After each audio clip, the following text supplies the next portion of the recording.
Okay, Keith, to start with, we're going to talk about Everton. Now, as we just mentioned off air, unfortunately, the points deduction appeal hasn't yet helped on field. Your winless run of 10 games continues.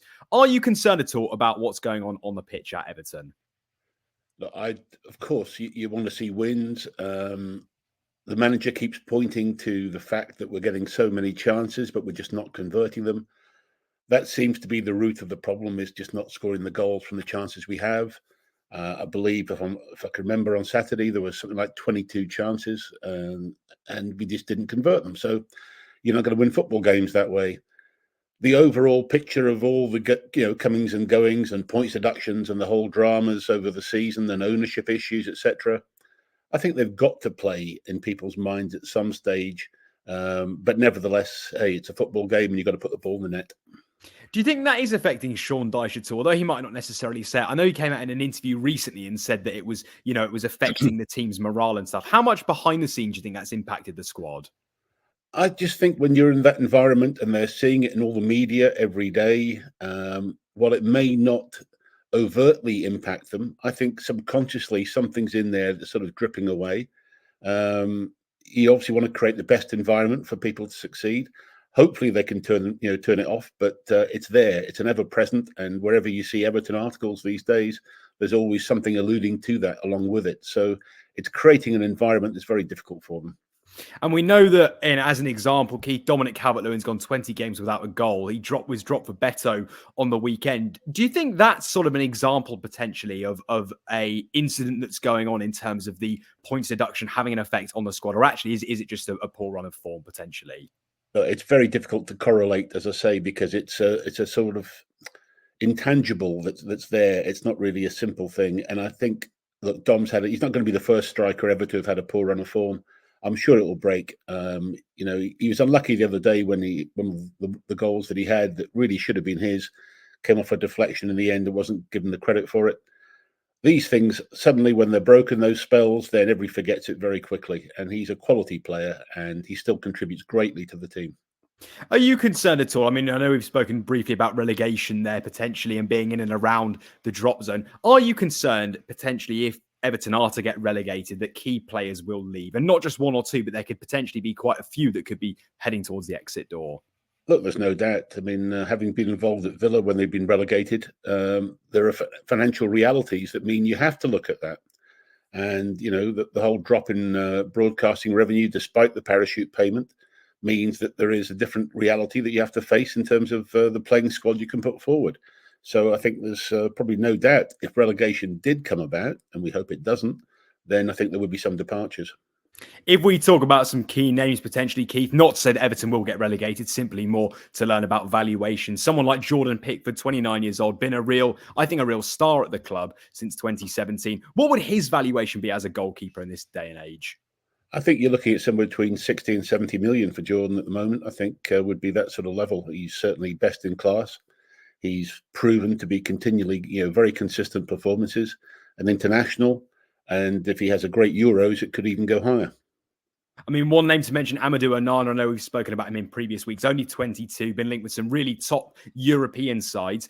Is 60 million a fair valuation? I mean, some on social media I've heard are saying that he hasn't been living up to expectations in previous weeks on the pitch. Now, I think that is a fair valuation, if not a little bit higher. I think we've yet to see the best of him. I think he's a very high quality player. Again, I think Belgium have seen him and have recognised his talent. Those people that I trust their opinion within football on the football side also feel that he is really a great talent with a great future. And I wouldn't be surprised to see him to go to one of the top 6 clubs for, say, around that valuation, if not more. Is it good news, though, for Everton potentially? Not to say that letting players leave, but is it actually quite encouraging that you have a squad that actually you could then take that money and rejuvenate the team potentially in the Championship and for future seasons? Well, yes, compared to what's been happening the last few years when we've had older players and with no resale value, this is refreshing to see some of the players with great value. We hope that they don't go, and we hope we're trying to build something here. Is what we hope as we go towards the new stadium. But the reality is, if relegation did happen, and that's what this conversation is premised on, then those changes may happen. And would you expect someone like Dominic Calvert-Lewin, who's been there for a while, if Everton are to drop down a division, would he stay potentially? Would he be part of the squad to help Everton back up? Where would you see his career and future being? That's a difficult one. If he is to go, then maybe a fresh start could be good for a striker. I don't know, but I'd hope he would stay. I think he's a very talented player, and I think we're yet to see the real best of him.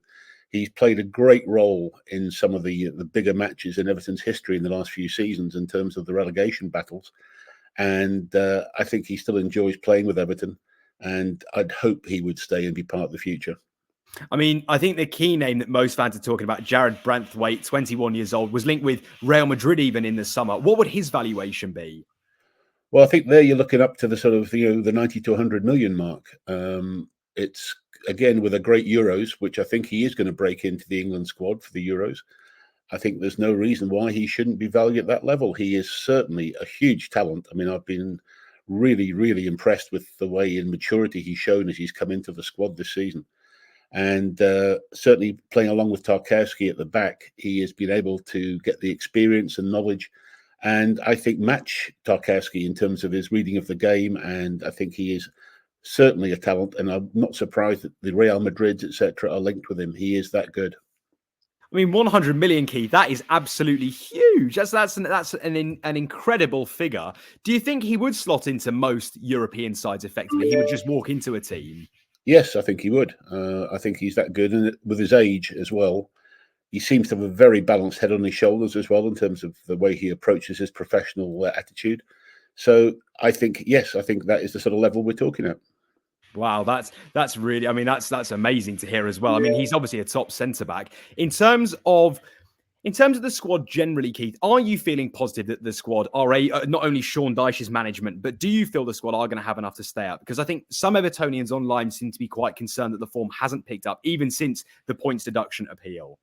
Yes, I do. I think they've still got the spirit, and I do believe in Sean Dyche as a manager and for battling through these type of periods and events. So yes, I'm with the belief that the squad will actually be quite comfortable and not get involved in a last couple of days battles, because I think it could be that we could have a Liverpool and Arsenal as the last two games, which could be tricky this year. So I hope we manage to get a bit more comfortable before that ending of the season.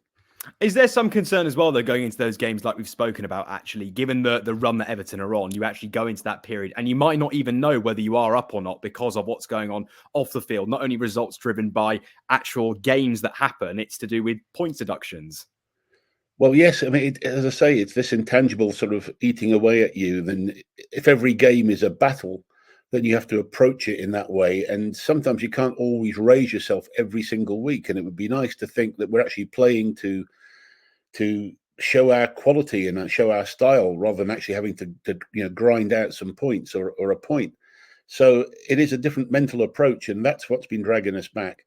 And this is where I've said it before, that the points deduction has been become a much bigger penalty than simply points, and has penalised clubs in Everton in this way in a very bad way.